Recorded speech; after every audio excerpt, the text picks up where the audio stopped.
The Architecture of Power. Part 1. The Illusion of Reality. From the moment you were born, you entered a game you did not choose. The rules were written before you could speak. The board was set before you could walk, and every move you have ever made, every belief you hold, every fear that keeps you awake, every goal you chase has been shaped by forces you were never meant to see. This is not a conspiracy theory. This is not paranoia. This is the hidden architecture of power. And once you understand it, you can never unsee it. Let us begin with a German philosopher named Immanuel Kant. He was not a politician or a general. He was not a banker or a spy. He was a thinker, and what he thought changed everything. Kant taught us something simple and devastating. You can never know objective reality. There is a world out there. He called it the noumenon, the thing in itself. But you will never touch it directly. Why?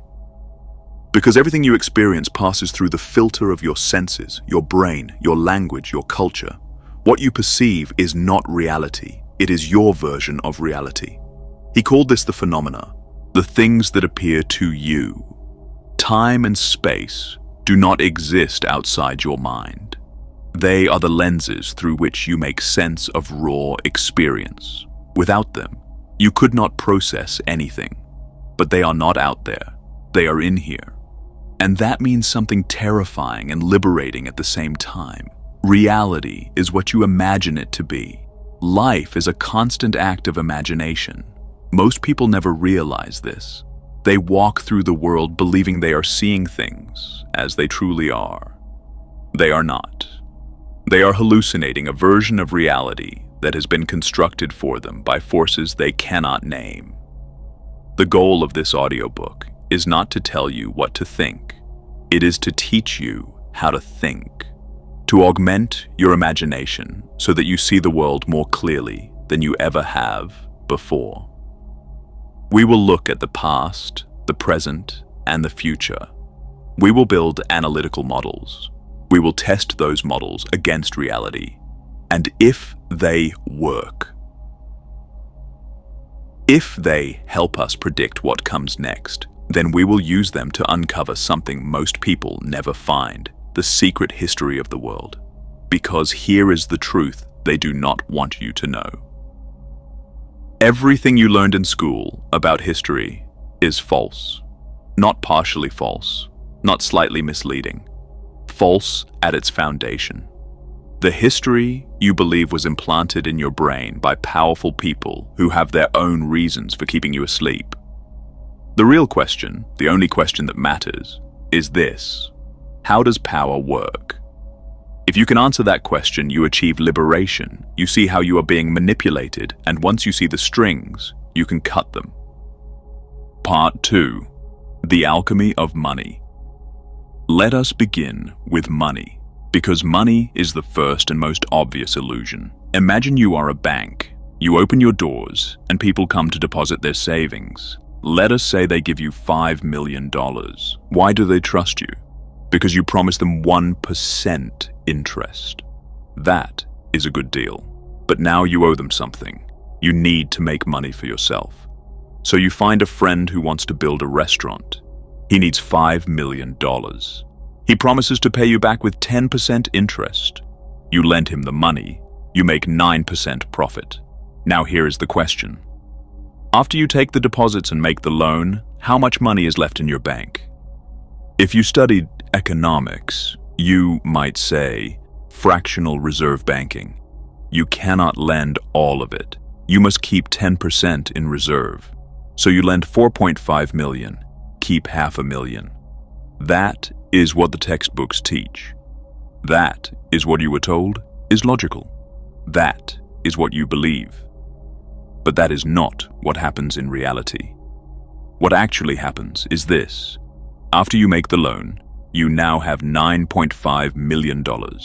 Not $500,000. $9.5 million.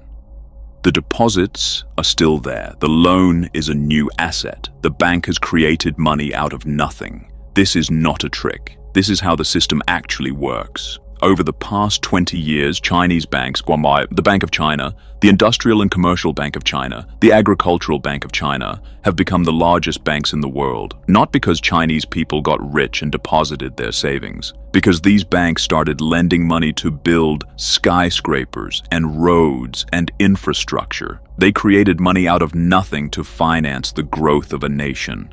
How did this system come into being?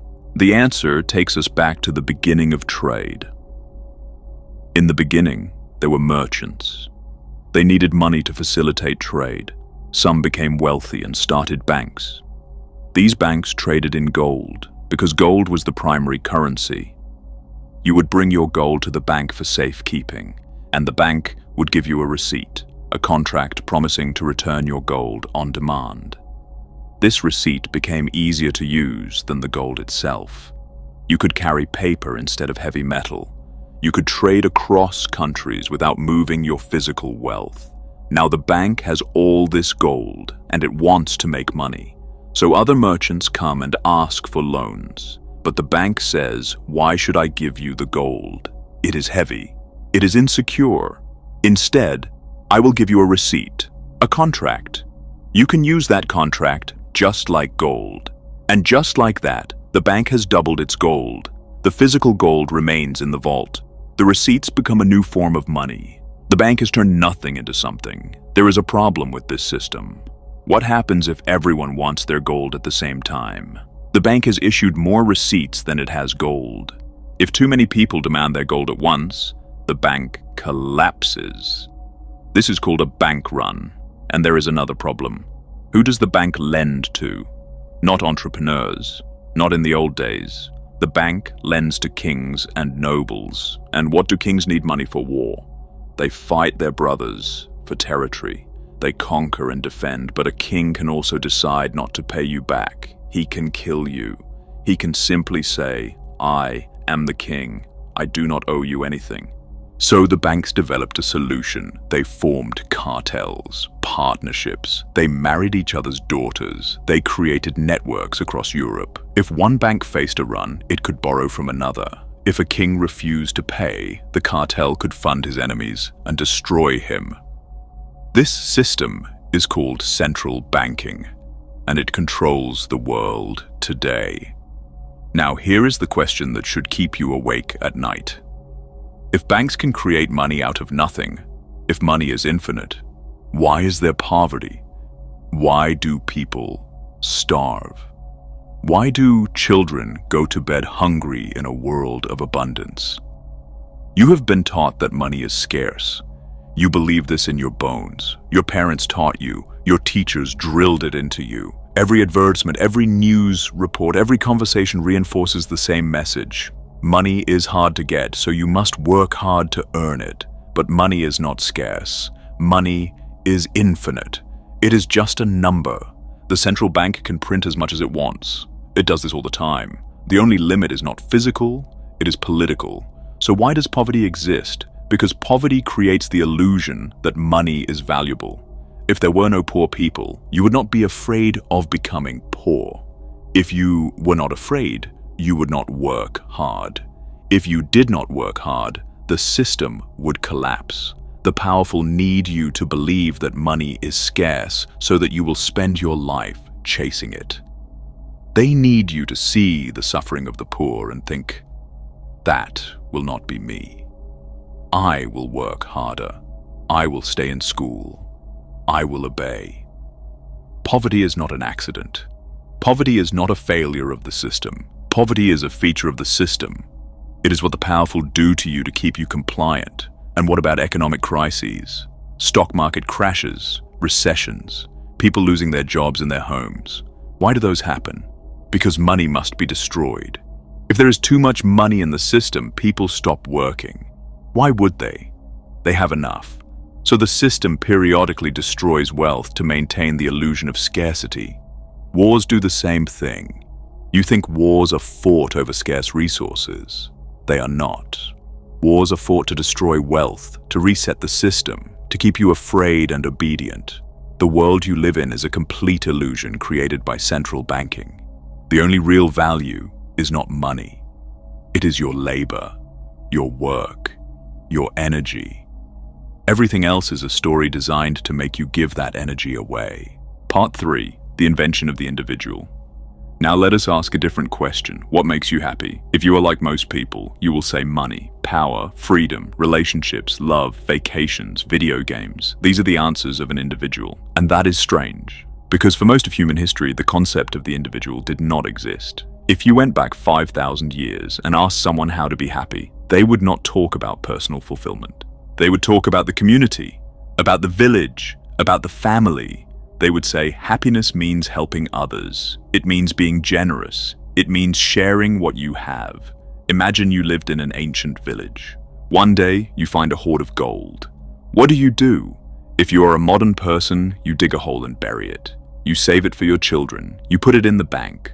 But in the ancient world, the first thing you would do is throw a feast for everyone. You would spend all your wealth on food and drink and celebration. Why? Because what mattered was your reputation within the community. What mattered was your generosity. If you became rich, you made sure everyone benefited. That was happiness. This is still true in Chinese villages today. If you grow up in a village, go to Beijing, open a restaurant, and become wealthy, what is the first thing you do when you return home? You throw a feast. You share your success with everyone who knew you when you had nothing. That instinct is ancient. It is wired into us, but modern society has trained it out of you. Today, you believe that happiness is personal. You believe that your success is your own. You believe that you are an individual, independent of your family, your community, and the world around you. This idea, the individual, is new in human history, and it was invented for a reason. Let me present you with two worldviews. The first is ancient. It says, we humans have no control over our fate. There are gods, powerful, vengeful, unpredictable gods. Apollo, Dionysus, fate, fortune. You might get rich, but then the god of pride will strike you down. You might find love, but then the god of jealousy will poison it. You are a puppet. The gods pull the strings. All you can do is live well today, because tomorrow may never come. The second worldview is modern. It says, you are a collection of synapses and memories. Your brain generates your consciousness. Your genes and your environment shape your behavior. If you are angry, it is because of your DNA or your childhood. If you are depressed, it is because of a chemical imbalance. But you can fix these problems. You can go to therapy, you can take medication, you can rewire your brain. You have control over your own fate. Which worldview do you believe? If you are like most people, you believe the second one. This is what you were taught in school. This is what science tells you. This is the foundation of modern psychology and psychiatry. And it is completely wrong. The first worldview, polytheism, is a more accurate reflection of reality. The gods are not supernatural beings. They are the hidden forces that actually control your life. The economy, the media, the education system, the algorithms that shape what you see and think and want. You have no individual control over these forces. They are vast and ancient and indifferent to your happiness. All you can do is understand them and learn to navigate them. Why did the powerful shift from the first worldview to the second? Because the second worldview serves their interests. It makes you believe that your problems are internal, that your suffering is your fault, that if you are unhappy, it is because you are not trying hard enough. You need better habits, better thoughts, better medication. You need to fix yourself. This is a lie. Your problems are not inside you. They are outside you. They are the system. And the system is designed to make you think otherwise, because if you believe the problem is you will never organize with other people to change the system. You will be isolated, powerless, consumed with self-improvement while the world burns around you. The second worldview makes you dependent on authority. You feel sad. What do? You go to a psychiatrist. The psychiatrist gives you drugs. You feel worse. You go back. They give you different drugs. You become dependent on the system to tell you who you are and what is wrong with you. In the ancient world, if you felt sad, you went for a walk. You talked to a friend. You sat in the sun. And eventually, you felt better. But that does not serve the system. The system needs you sick. The system needs you dependent. The system needs you to believe that you cannot heal yourself. This is how power works. It is alchemy. The ancient alchemists searched for a way to turn lead into gold. They failed.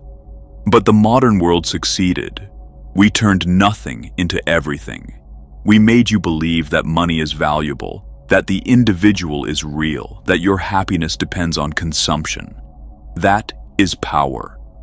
The capacity to create something out of nothing and make everyone believe it is real. Part 4. The school as factory. Why do you go to school? You might say, to learn, to get a degree, to gain knowledge, to prepare for a career. These are the answers you have been taught. They are not the truth. The truth is that school is brainwashing. Everything else is a lie. Think about how people learned for most of human history. If you wanted to become a doctor, you found a doctor who would take you as an apprentice. You washed the floors. You observed. You asked questions. Over years, you learned the craft. Anyone could do this. You did not need to be exceptionally smart. You just needed a teacher and time. The same was true for engineers, lawyers, artists, and scientists. Learning was a relationship between master and apprentice. Now compare that to the modern system. You go to school for 12 years, then university for 4 more, then medical school, then residency. By the time you are 30, you have spent most of your life in classrooms, but you've never actually worked in a hospital. You have memorized textbooks. You have taken tests. You have not touched a patient. Who is the better doctor? The 30-year-old with 2 decades of schooling, or the 20-year-old who spent 5 years as an apprentice? You know the answer. And yet we have chosen the system that produces worse doctors because the system serves a different purpose. School is not about learning. School is about conditioning. Let me give you some history. 3 societies in human history introduced mandatory, free, public schooling for all children. The first was Sparta. The second was the Aztec Empire. The third was Prussia. What do these 3 societies have in common? They were warrior societies. They were engaged in constant warfare. They needed soldiers who could follow orders without question. They needed citizens who would die for the state. School is a technology of war. It prepares you for the battlefield, whether that battlefield is literal or economic. The bell rings, and you move. You do not ask why. You do not question the schedule. You obey. This is classical conditioning. Pavlov rang a bell, and the dog salivated. School rings a bell, and you change classes. Over time, you stop needing the bell. You just obey. Why did other societies not adopt schools? Because parents did not want their children taken away. The worst thing that can happen to a parent is to lose their child. School takes your child away from you. A 5-year-old, separated from their mother and father, feels insecure, anxious, afraid. And in that state of vulnerability, they will trust anyone. They will trust the teacher. Whatever the teacher says becomes true. The teacher becomes the new parent. If parents went to school with their children, the children would feel safe. They would ask their parents, "Is the teacher lying to me?" And the parents would say, "Yes." But parents are not there. They are at work. They are trapped in the same system. And so the children are alone with the teacher, and the teacher fills their minds with whatever the state wants them to believe. What does the state want you to believe? The nation state. That you are Chinese or American or French. That you owe loyalty to an abstract entity called the nation. That you should be willing to die for it. That Mother China or Father America is more important than your family, your village, your own life. Before the invention of the nation state, people did not think this way. You did not say, "I am Chinese." You said, "I am from this village. I know these people. My family has lived here for generations." The nation state is a fiction. It is a story implanted in your brain by 12 years of compulsory education. History class is not teaching you the past. It is creating a false memory of a nation that never existed. Geography class is not teaching you about the world. It is drawing borders around your loyalty. Language class is not teaching you to communicate. It is teaching you to think in categories that serve the state. And the most powerful weapon of all is the grade. You are told that you are smart or stupid based on a test. You learn to tie your self-worth to external validation. You chase gold stars and A's and approval from authority. By the time you are an adult, you cannot imagine a world where success is not defined by someone else's standards. You are not free. You are trained to obey. Part 5. The 3 pillars of power. Now we arrive at the structure of society itself. At the very top, there are a tiny number of families, not hundreds, not thousands. At most, a few hundred families control the entire machinery of civilization. The Roman Empire stretched across Europe, Anatolia, and Egypt, but it was really run by about 200 families. The same is true today. You do not know their names because they do not want you to know, but they are there. These families exercise power through 3 pillars. The first is finance, central banking, the creation and destruction of money. This is the pillar that turns nothing into everything. It controls the flow of wealth through society. It decides who gets resources and who does not. The second is religion. Not churches and temples, but belief itself. What do people think is true? What do they hold sacred? Today, the dominant religion is not Christianity or Islam. It is science and technology. You trust the scientist the way your ancestors trusted the priest. You believe in data the way they believed in scripture. This is not an accident. The powerful have shaped what you believe so that you will not question the foundations of the system. The third is intelligence, spies, surveillance, the hidden architecture of control. This pillar ensures that no one rises too high without permission. It monitors dissent. It neutralizes threats before they become visible. From the nexus of these 3 pillars, the elite control everything else: schools, the military, government, media, culture, crime, corporations. Every aspect of your life is, in some respect, controlled by this nexus of power. At the bottom are the people, the workers, the masses. You generate the wealth. Your labor is the engine of the system. Between the elite and the people is the middle class, the managers. In China, they were called the scholar officials. In the West, they are called the professional managerial class. They do not own the system. They manage it on behalf of the owners. Think of society as a corporation. The elite families are the owners. The people are the workers. The middle class are the managers. That is the structure. When a society is rising, the owners are happy to let the managers run things. They step back.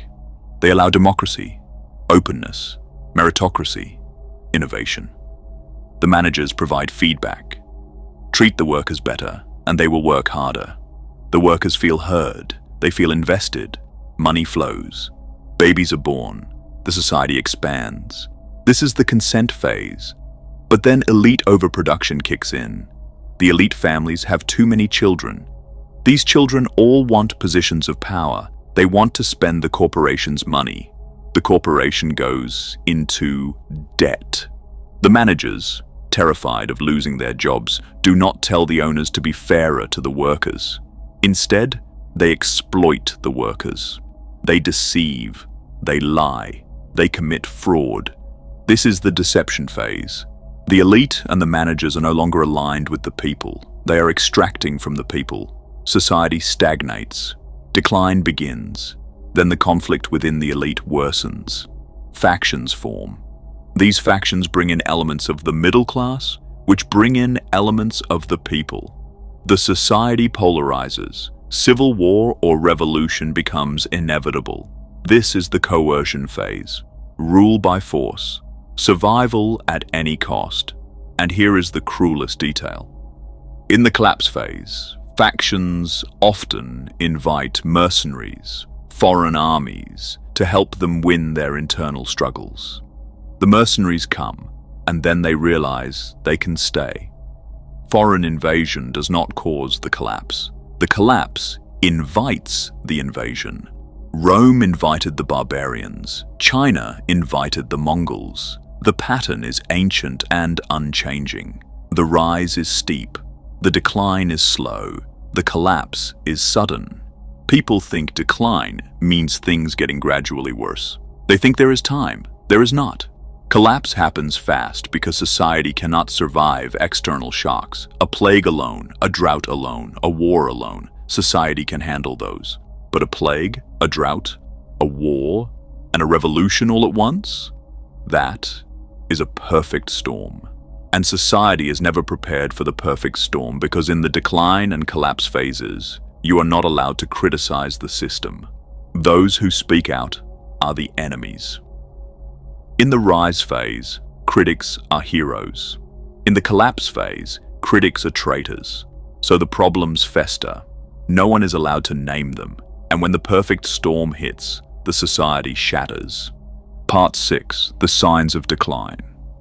We are living in a world in decline. The signs are everywhere once you learn to read them. Wars, open conflict in Ukraine, the Middle East, Southeast Asia, the United States preparing to send troops to Mexico and Venezuela. The world is burning at the edges, and most people scroll past it on their phones. Environmental collapse, climate change, the air, the water, the land, all becoming more toxic. We are squeezing the planet until it bleeds, and we pretend this is sustainable. Unemployment is rising. But worse than that, the attitude toward work is collapsing. In China, they call it the Bellin Age. Let it rot. Who cares? Do not take things too seriously. In America, it is called quiet quitting. You pretend to work, but you are not really working. You are present in body and absent in spirit. Birth rates are plummeting. If young people refuse to get married and have children, the world will eventually die off. That is not a metaphor. That is a demographic death spiral. And it is happening everywhere. The only exceptions are Israel and Georgia, tiny outliers that prove the rule. Everywhere else, the birth rate is collapsing. Standard of living is dropping. Inflation eats your wages. Prices rise. Your paycheck stays flat or shrinks. You can afford less of what you used to take for granted. Health is deteriorating. Diabetes, high blood pressure, chronic stress, anxiety, depression. Emotional exhaustion has become the baseline human condition. Optimism is dying. Pessimism is the new common sense. People no longer believe the future will be better than the present. That shift in belief is itself a death sentence for any society. Debt, public and private. Governments are facing fiscal crises, spending more than they take in. Families are drowning in debt. The entire system is leveraged to the breaking point. Cohesion and trust are collapsing. You see a man bleeding on the street. Do you stop?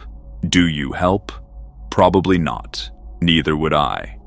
That is not cruelty.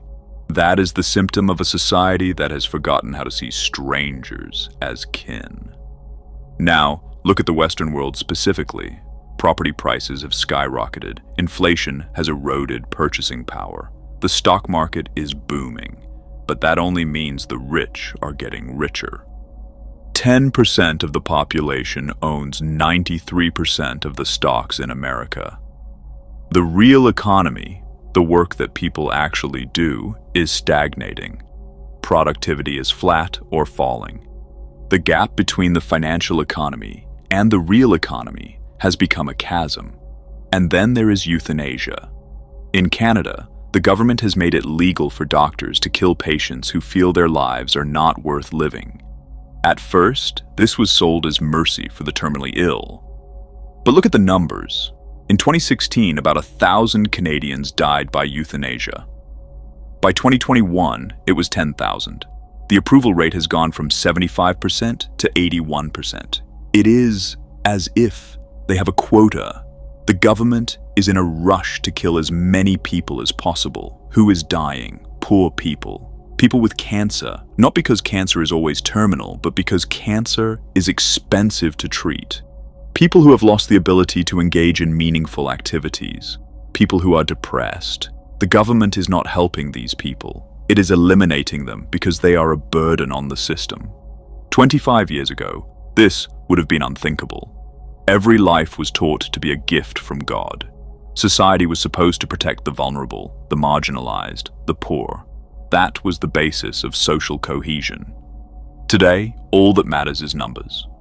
How much does this cost? How much revenue will this generate? The moral framework has been replaced by an accounting framework. And that is what decline looks like. Part 7. The immigration paradox. Nowhere is the decline more visible than in the immigration crisis sweeping the Western world. In Britain, a 17-year-old boy named Axel Rudakubana walked into a dance studio in Southport and stabbed 3 young girls to death. He was mentally ill. He was arrested and sentenced to 52 years in prison. Justice was done. But then the rumors started. Online, people claimed the attacker was an asylum seeker, an immigrant. Riots erupted across Britain. Protesters set cars on fire. They targeted immigrants. They felt virtuous. They felt righteous. They believed they were protecting their people. The young man was not an immigrant. He was born in Wales to parents from Rwanda. He was a British citizen, but the truth did not matter. The feeling of being invaded, that was real. The same dynamic is playing out across the Western world. Immigration has spiked dramatically in the past 5 years. Most of these immigrants are coming from non-European countries, the Middle East, Africa, South Asia. The demographic changes are stark. In parts of Britain, you might feel like you are in Morocco or Egypt. In Canada, entire neighborhoods have been transformed by immigration from India and China, and the native population is not having children. In Canada, 25% of all Canadians are first-generation immigrants. In Australia, it is nearly a third. In Germany, a fifth. If current trends continue, there will be very few white Canadians in 50 years. At the same time, housing prices have become unaffordable. In Canada, housing prices have decoupled from economic growth. The supply of housing has remained flat even as demand has skyrocketed. Why?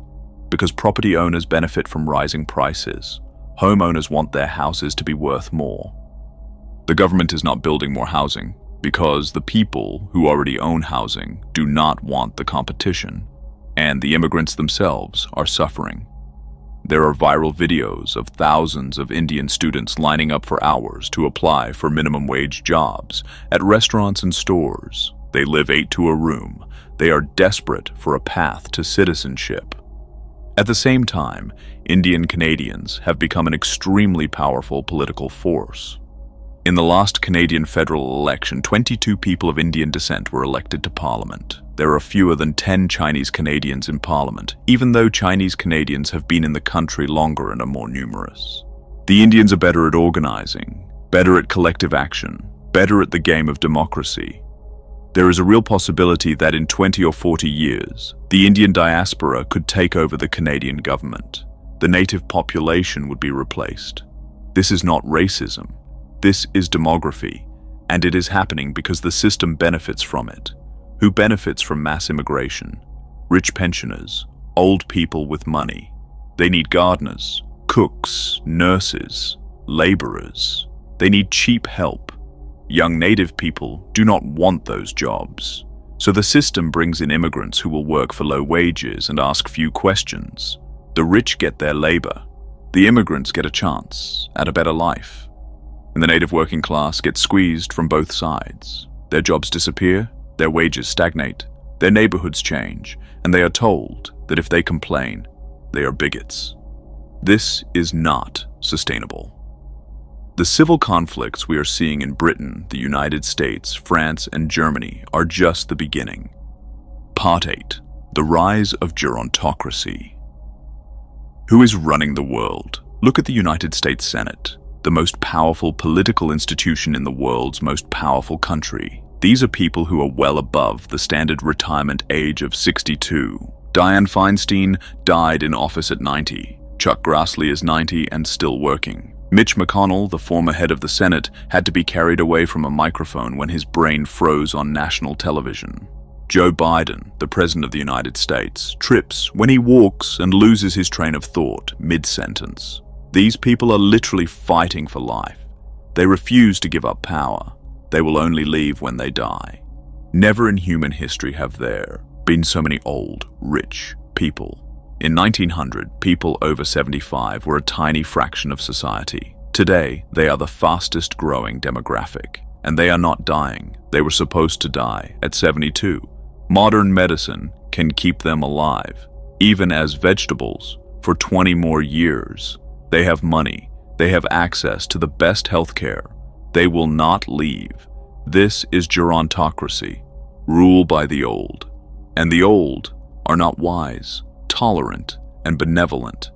They are reactionary. They do not want anything to change.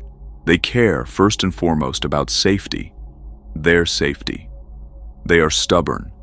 They want things their way. Young people are rebellious. They want to change the system. Mature people want slow, steady growth. But the elderly, they want to lock everything in place. They want to freeze the world as it is because any change might threaten their comfort. What does it mean to live in a gerontocracy? It means lockdowns. When a virus appears, the elderly are afraid, so everyone must stay inside. It means a police state, not brutal beatings in the street, but intrusive government interference in your personal life. Your neighbor will report you if you slap your child. The police will come and discipline your child for you. You will be tracked everywhere you go. Every call you make will be monitored. The freedom of expression will be limited. In Britain, the Online Safety Act makes it a crime to say anything bad online. Digital currency will replace cash because cash is freedom and freedom is dangerous. Your transactions will be monitored, limited, controlled. Microchip implants will replace facial recognition. You will be tracked from the inside. And there will be war. War after war after war. Elderly people are perfectly happy to send young people to die for their glory. The old do not fight. They send the young. And the young go because they have been biologically programmed to respect their elders. You do not want to kill your grandparents. You do not want to deny them healthcare or pensions. So you obey, you fight, you die. And the old sit in their houses, watching the news, satisfied that their world remains unchanged. The pension system is collapsing because there are too many retirees and not enough workers. The ideal ratio is 1 retiree for every 3 workers. In many countries, that ratio is already inverted. Within 5 to 10 years, pension funds will go bankrupt. The money will be gone.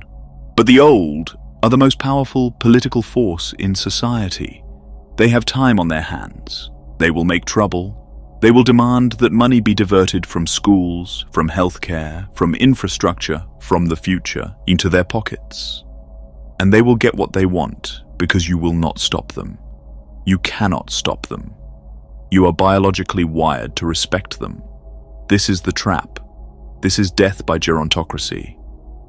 Part 9. The Secret History of Mind Control.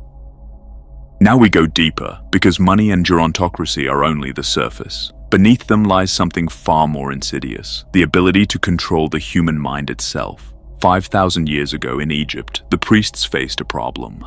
The pharaoh was supposed to be a living god, but he was just a man with weaknesses, fears, and appetites. A man whose brothers wanted his throne, whose generals watched for weakness, whose own children might betray him. How do you turn a man into a god? How do you create a leader who can rule an empire without being destroyed by his own humanity? The answer was dissociation. The priests discovered that the human mind can split. Different selves can emerge to handle different circumstances. And if you control those selves, you control the person. They used mythology. Egyptian mythology is different from every other mythology on Earth. It is not a collection of moral lessons or heroic journeys. It is a script. The three main characters are Ra, the sun god, Osiris, the god of civilization, and Horus, the god of kingship.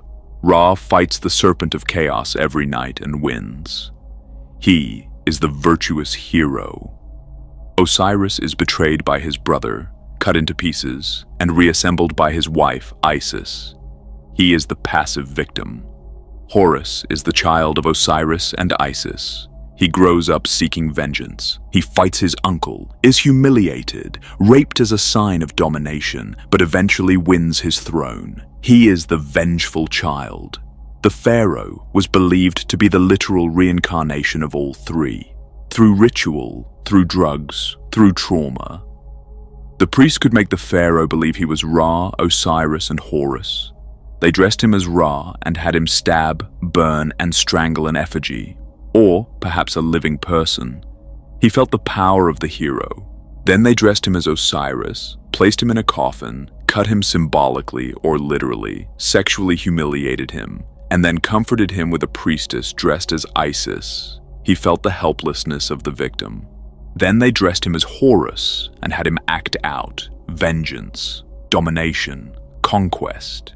He felt the power of the avenger. Each of these experiences created trauma. Trauma creates dissociation. Different selves emerged to handle different circumstances. The pharaoh learned to be Ra in the throne room, Osiris in private, Horus in battle. And through all of this, there was always Isis, the priest in the Isis mask, using the Isis voice, calming the pharaoh, holding him, even having sex with him. This created dependency. The pharaoh learned to trust Isis absolutely. He learned that only Isis could soothe the terror that the rituals had installed in his nervous system. Late at night, while the pharaoh slept or was drugged, the priest, wearing the Isis mask, could whisper commands into his ear, and the pharaoh would obey.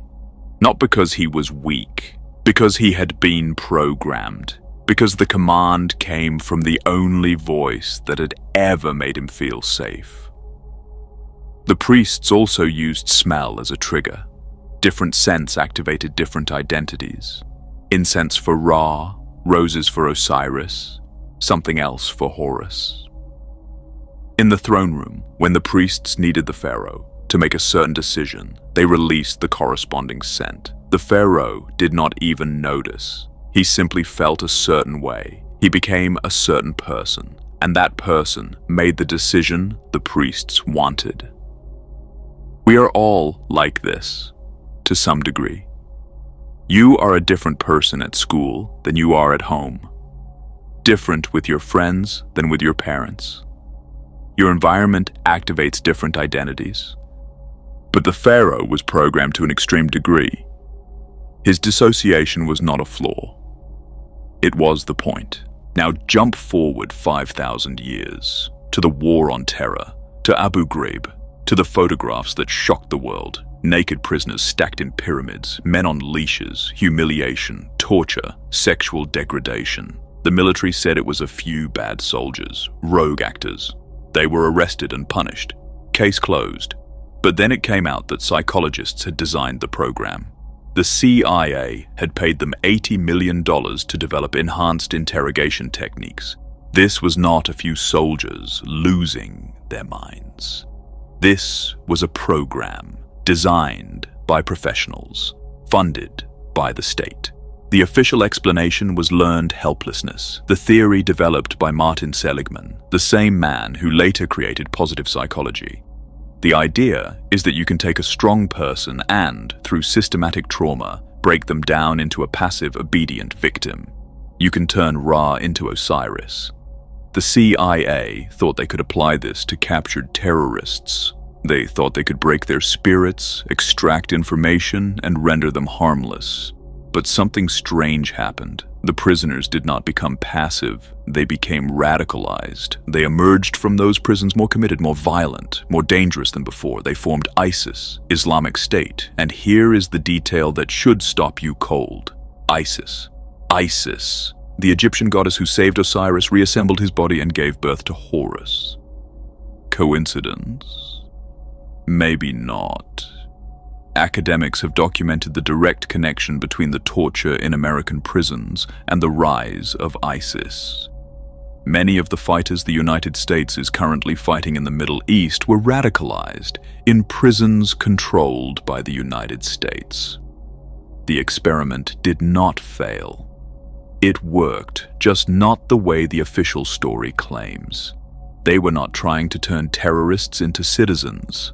They were trying to turn prisoners into weapons, programmable robots that could be unleashed to create chaos. And they succeeded. Consider Abu Zubaydah, a Saudi citizen captured and held by the CIA. He was tortured so severely that most of what happened to him was erased from his memory, but he remembered fragments: force feeding, strangulation, being placed in a coffin and drowned, a power drill used to cut him, sexual humiliation with both men and women. It is the Egyptian ritual. The same script, the same techniques, 5,000 years later. The goal was never information. If you want information from a prisoner, you befriend them, you pay them, you take them to dinner. Kindness and rapport are far more effective than torture. The goal was transformation, to break a human being apart and reassemble them as something else, to turn them into a weapon pointed at the world. ISIS is an American creation, designed to destabilize the Middle East, to justify endless war, to feed the military-industrial complex. The terrorists you see on the news were manufactured in secret prisons. They are drones, human robots, activated by handlers who know the right triggers, the right words, the right sense. 5,000 years ago, they did this to the pharaoh. Now, they do it to anyone they can capture. Part 10. The Programmed Mind. Now let us talk about MK Ultra. In the 1950s and 60s, the CIA ran a secret program led by a chemist named Sidney Gottlieb. The goal was to figure out how to control the human mind. For decades, this was dismissed as a conspiracy theory. Then, the US government admitted it happened. They declassified documents. They acknowledged that they had experimented on innocent American citizens, often without their knowledge or consent. They said it happened, but it is over now. We do not do that anymore. Of course. The documents show that MK Ultra involved drugs, hypnosis, electroshock, sensory deprivation, and ritual abuse. They ran brothels where they drugged unsuspecting clients with LSD to study how the drug affected behavior. They experimented on children, on prisoners, on the mentally ill. They worked with foreign intelligence agencies to conduct research they could not legally do at home. Most of the most sensitive documents were destroyed by the participants. We only have fragments, but the fragments are enough. If the results were as useless as experts claim, why did the program continue for nearly 2 decades? Why did it receive millions of dollars? Why did it involve some of the brightest minds in psychology and pharmacology? Maybe because it worked. Maybe because the results were so effective, so dangerous, that they could never be made public. Maybe because the techniques developed in MK Ultra have been woven into the fabric of everyday life. What is social media, if not a massive experiment in behavior modification? Algorithms that learn your vulnerabilities and serve you content designed to keep you engaged, outraged, addicted. What are the drugs your doctor prescribes for anxiety or depression? How do you know they work? Who tested them? On whom? Under what conditions? You are now the pharaoh. Congratulations. Each and every one of you has been programmed, not by priests in masks, by screens, by schools, by pharmaceutical companies, by news cycles designed to keep you afraid, distracted, and compliant. Here is a strange fact you may not know. Psychologists have a higher rate of mental illness than the general population. The people trained to fix your mind are more broken than you are. If you went to a doctor and the doctor was morbidly obese and smoked 3 packs a day, you would question their advice. But when you go to a psychologist, you assume they have their own house in order. They do not. I have never met anyone who got better from seeing a psychologist. I am sure such people exist. I am sure therapy helps many people, but I have never seen it. And that is strange. If you break your leg and go to a doctor for years and your leg never heals, you would stop going. But people go to therapists for years, decades, and they do not get better. They just get more skilled at describing their suffering. Something to think about. Part 11. The theory of everything. Now we arrive at the largest question. Where did we come from? Who are we? Where are we going? The scientific story you were taught in school rests on 3 pillars. First, everything is random. No purpose, no plan. Just the blind unfolding of probability. Second, everything is material. If you cannot see it, touch it, or measure it, it does not exist. Third, everything is emergent. Bottom up. Particles become atoms. Atoms become molecules. Molecules become cells. Cells become you. Consciousness is just a side effect of enough neurons firing in the right pattern. Every single one of these pillars has holes in it. Not small cracks, gaping wounds. Start with the Big Bang. If the universe began with a single explosion and has been expanding ever since, that expansion should be linear, smooth, predictable, but it is not. Different parts of the universe move at different speeds. Some galaxies race away faster than others. This makes no sense within the standard model. So cosmologists invented a solution. They called it dark energy. Dark energy is not something they have measured. It is not something they understand. It is a placeholder, a ghost they summoned to make the math work. Depending on who you ask, dark energy makes up 80, 90, or even 95% of the universe.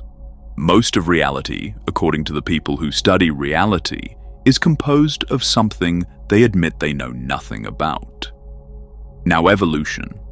In theory, evolution works beautifully for finches and lizards and bacteria.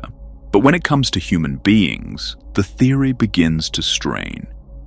We share 99.9% of our DNA with chimpanzees, and yet we are not chimpanzees.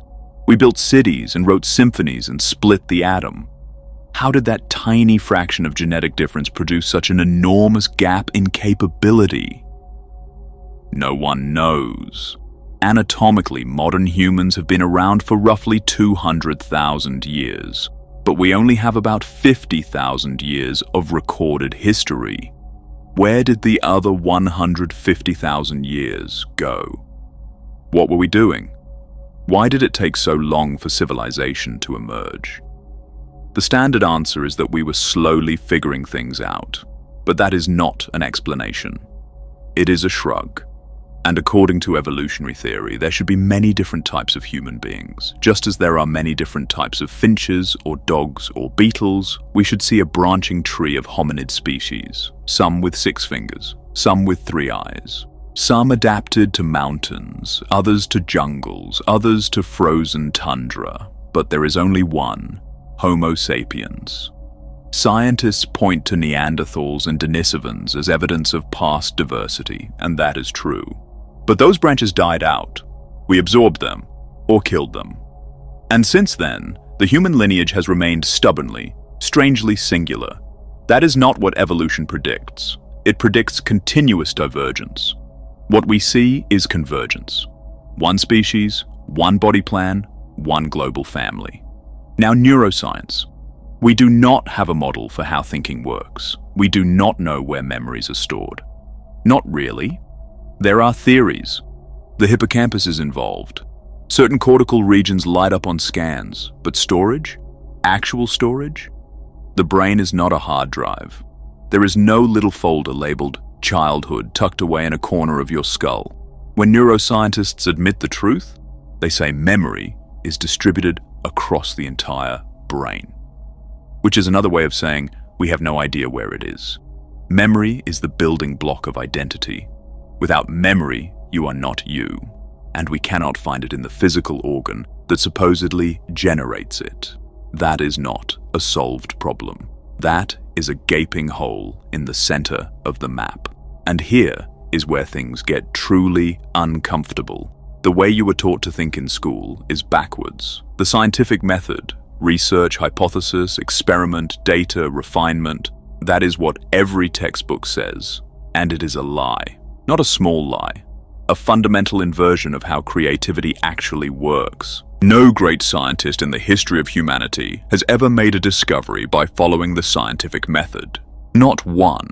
They made discoveries the same way poets make poems and musicians make symphonies. Through imagination, through intuition, through what can only be described as receiving information from somewhere else. Einstein did not develop the theory of relativity in a laboratory. He developed it while sitting in a patent office, daydreaming. He imagined himself riding on a beam of light. He imagined what the world would look like from that impossible perspective. The idea came first. The proof came second. James Watson discovered the double helix structure of DNA because he had a dream of a spiral staircase. He woke up and thought, what if DNA looks like that? The dream came first. The evidence came second. This is how creativity works. You do not sit at a desk, outline a book, research each chapter, and then write. You lie in bed, you play video games, you walk to the park, you stare at nothing, and then, in a rush, the ideas come. You write for an hour or two, and the words pour out as if you are taking dictation. Then you are exhausted. And you think, tomorrow, I will have nothing. But tomorrow comes, and the ideas are there again. New ones, fresh ones, waiting for you. If you want to be creative, you have to trust the universe. You have to open yourself to information you did not generate and cannot explain. If you want to destroy your creativity, follow the system, follow the method, outline your life, and execute it like a machine. That is the path to numbness. That is the path to repeating what has already been done. No one has ever had a great idea by following a process. They had the idea first, then invented the process to convince other people. The scientific method is not a tool for discovery. It is a tool for persuasion. It is how you take a truth you received in a dream and make it acceptable to a world that has forgotten how to dream. Part 12. The architecture of reality. So if the current model is broken, what is the alternative? Consider near-death experiences. There are tens of thousands of testimonies, people who died for a few minutes or a few seconds and came back. And they all describe the same thing: a tunnel, a light at the end of the tunnel, a feeling of overwhelming love, peace, forgiveness, compassion, a life review where they see every good thing they did and every harm they caused, and then a choice: go back or stay. Almost all of them choose to come back because they have a mission. They need to tell people what they saw. Before their experience, many of these people were atheists, scientists, materialists. Afterward, they are transformed. Not because someone argued them into belief, because they saw. Consider psychedelics. Every culture in human history has used them, not as recreation, as sacrament, as a technology for accessing the divine. And when people take certain psychedelics, they see the same images. Regardless of culture, regardless of religion, regardless of era, ancient civilizations on opposite sides of the planet carved the same statues and painted the same symbols. The cosmic serpent appears everywhere, the serpent that looks like DNA, the serpent that whispers to shamans in their visions. Consider meditation. Deep meditation produces the same experiences as psychedelics, the same visions, the same sense of connection, the same encounter with something vast and loving and intelligent.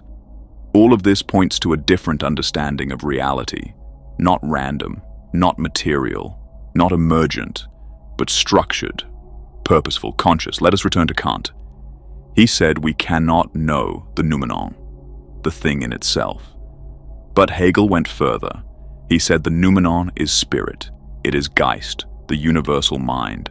And that spirit gives us time and space as shared filters because we all come from the same source. We all see through the same lens. Reality is not a collection of dead matter. Reality is consciousness. And we are not isolated observers. We are expressions of that consciousness, learning to know itself through us. Now bring in quantum mechanics. In school, you are taught the Bohr model of the atom, a nucleus with electrons orbiting like tiny planets. If you take a more advanced class, you learn about the electron cloud, the idea that we can never know exactly where an electron is, only the probability of where it might be. But if you go to university, you learn that even the electron cloud is wrong. Electrons are not particles at all. They are vibrations, what physicists call quantum fields. These fields exist everywhere, and what we call an electron is just the intersection of these fields, a momentary knot of energy. Here's the strangest part. These quantum fields exist in two states at once, wave and particle. You cannot know which one until you observe it. The act of looking collapses the wave function. Your attention turns possibility into actuality. This is not philosophy, this is experimental physics. It has been tested and confirmed 1,000 times. Erwin Schrödinger created a famous thought experiment to illustrate how bizarre this is. Imagine a box with a cat inside. Also inside is a mechanism that may or may not release poison. Until you open the box, the cat is both dead and alive. The wave function has not collapsed. Both possibilities exist simultaneously. Only when you observe does reality choose one path. Later, Eugene Wigner pushed the experiment further. Imagine you are the experimenter. You open the box and see that the cat is alive. For you, the wave function has collapsed. But what about your friend, who is outside the laboratory and cannot see inside? For your friend, the cat is still both dead and alive. Your observation did not collapse the wave function for anyone else. They have to open their own box. They have to participate in their own reality. There is no objective reality that exists independent of observers. Each of us lives in our own universe, our own wave function. And only when we choose to look, to participate, to observe, does that universe become solid. This aligns perfectly with Kant and Hegel. Reality is not a thing. Reality is a conversation. Part 13. The story of the monad. Let me tell you a story. It is drawn from Dante, but it appears in every culture, in every era, in every tradition. It is the story of where we come from and where we are going. In the beginning, there is the monad, the one, the source of everything. Call it God, call it the absolute, call it the field. The name does not matter. What matters is that the monad vibrates. It thinks, it breathes, and that vibration creates new forces, dyads, pairs. When these pairs vibrate together, they create more complexity, and so on, down through the dimensions. At the highest levels, the vibration is fast, almost unimaginably fast. Spirit, consciousness, light. As the frequency decreases, things slow down, they thicken. Eventually, at the lowest frequency, matter appears, solid, dense, apparently separate from everything else. But it is not separate, it is just the slowest vibration of the same underlying field. Why is the universe set up this way? Why does spirit become matter? Why does consciousness hide itself inside bodies? Because the monad is perfect, eternal, immutable. In the spirit world, nothing changes. There is no pain, no suffering, no mistakes, and therefore no new experiences, no growth, no imagination. The monad is complete, and completeness is beautiful, but it is also static. So the monad creates us, human beings, bodies that bleed and age and die, bodies that feel anger and fear and desire, bodies that can choose wrongly and learn from those wrong choices. We are the instruments through which the universe experiences novelty. We are the imagination of God made flesh. For this system to work, there must be free will, absolute, non-negotiable free will. If you simply did what you were told, if you followed a script, you would not generate anything new. you would just repeat. So you are free to disobey, free to make mistakes, free to hurt and be hurt. That freedom is what makes creativity possible. But if you are free to choose anything, how do you know what is good and what is evil? The answer is love. Love is not a rule. It is not a commandment. It is a magnet. The monad is love. And you carry a spark of that love inside you. When you act in alignment with that spark, you feel good. Not because you are following a law, but because you are moving toward your source. You are coming home. When you act against love, you feel bad. Not because you are being punished, but because you are moving away from home. The pain is not a sentence. It is a signal. But what happens when you get lost? What happens when you make so many mistakes, cause so much harm, that you cannot find your way back? That is where death comes in. Death is not an enemy. Death is a release. It pulls you out of the cycle of repetition and gives you a chance to see clearly. In death, you review your life. You see every good deed and every harm. You feel what you made others feel, and from that perspective, you gain wisdom. Then you choose to return. Another life, another body, another chance to get it right, or to make the same mistakes again.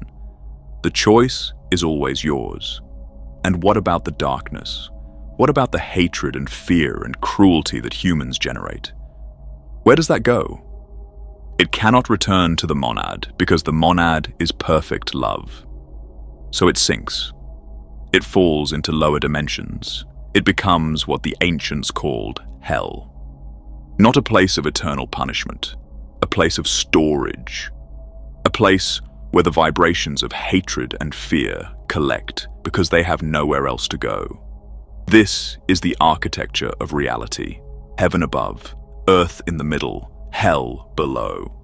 And you, standing at the crossroads, choosing every moment which direction to face. In the house of the god Indra, in Hindu mythology, there is a vast net of pearls. Each pearl reflects every other pearl. And when one pearl grows brighter, all the pearls grow brighter because they are connected, because they are one. Dante uses a different image, a single candle, a single flame, and we are mirrors arranged around it. Each mirror reflects the same light. No matter how far a mirror is from the candle, the flame still shines in it. You could be lost. You could feel forgotten. You could believe that God has abandoned you, but the flame is still there. The spark is still inside you. And it takes only one act of love, one choice to turn toward the light, for that spark to become a fire. This is not metaphor. This is mechanics. When you love, you change the universe. You send a vibration outward, and that vibration touches every other consciousness because we are all part of the same field. Your love makes it easier for others to love. Your courage makes it easier for others to be brave. Your choice to shine gives permission to everyone else to shine as well. Part 14. The war between heaven and hell. If this is the truth, if every ancient civilization knew this in their own language and their own stories, how did we forget? How did we end up with a world that tells us life is random, matter is all there is, and death is the end? The answer is not accident. It is not ignorance. It is design. There has always been a war, not between nations or ideologies, between heaven and hell, between spirit and machine, between those who want to expand consciousness and those who want to freeze it in place. The ones who choose hell, who worship the material, have access to a particular kind of power. Technology. Machines that can control and conquer. But here is their problem. If people know the truth, if people know that death is just a transition and this life is just one chapter, then those people cannot be controlled. Why would you obey a tyrant if you know you are immortal? Why would you trade your freedom for safety if you know that safety is an illusion? So the controllers must make you forget. They must convince you that death is the worst thing that can happen. They must convince you that this world is all there is. So you will cling to it desperately and do whatever you are told to stay alive. Science is the weapon they use. The Big Bang tells you there is no creator. Evolution tells you there is no purpose. Neuroscience tells you that consciousness is just neurons firing. Your thoughts are not your own. Your soul does not exist. You are a machine that will stop working one day, and when it stops, you stop. Nothing more. But even that is not enough, because eventually you will die. And if you believe death is the end, you will live in terror. So the controllers offer a new promise. Transhumanism. Upload your brain to the internet. Live forever as data. Escape death by becoming a machine. Do you see the trap? They convinced you that you are a machine. Then they offered to save you by perfecting the machine. But the machine was never you. You were never the body. You were never the brain. You are the spark, the flame, the vibration that cannot be uploaded because it was never stored in the first place. Who are these controllers? They are not a single group with a single name. They are secret societies, embedded within the vast bureaucracies that run the modern world. And here is how they hold their power. They commit transgressions together, dark acts that bind them through blackmail. If one falls, all fall. So they protect each other. And they share a secret religion, an inverted faith that worships not God but Satan. Not because they believe Satan is stronger, but because they believe God will punish them for what they have done. So they have chosen the only path they think is left. Make hell into heaven. Make heaven into hell. Invert everything. This is why money is worshipped, why technology is worshipped, why science is worshipped, why compassion and love are mocked as weakness. The inversion is complete. What was once sacred is now profane. What was once profane is now sacred. But here is the flaw in their plan. The universe is built on three principles that cannot be broken. Unity. Everything is connected. Symmetry.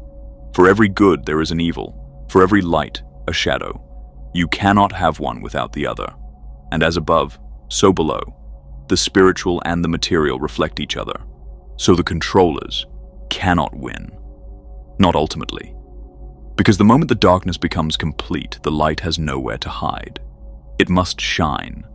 And when it shines through you. God does not interfere.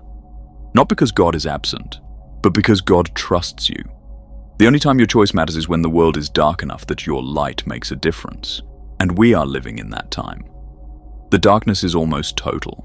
The inversion is almost complete. And that means the stage is set for something beautiful. You can choose to shine. You can choose to remember. You can choose to act from love, not fear.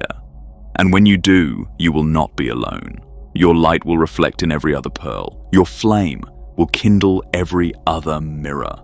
The universe will shift, not because you forced it, but because you remembered what you always were. The war between heaven and hell is real. It is happening now. It is happening inside you. Every thought, every word, every action is a vote. You are either expanding consciousness or contracting it. You are either building heaven or building hell. There is no neutral. There's no bystander. So choose. Choose love. Choose imagination. Choose the impossible. And let the universe rearrange itself around your choice. That is your purpose. That has always been your purpose.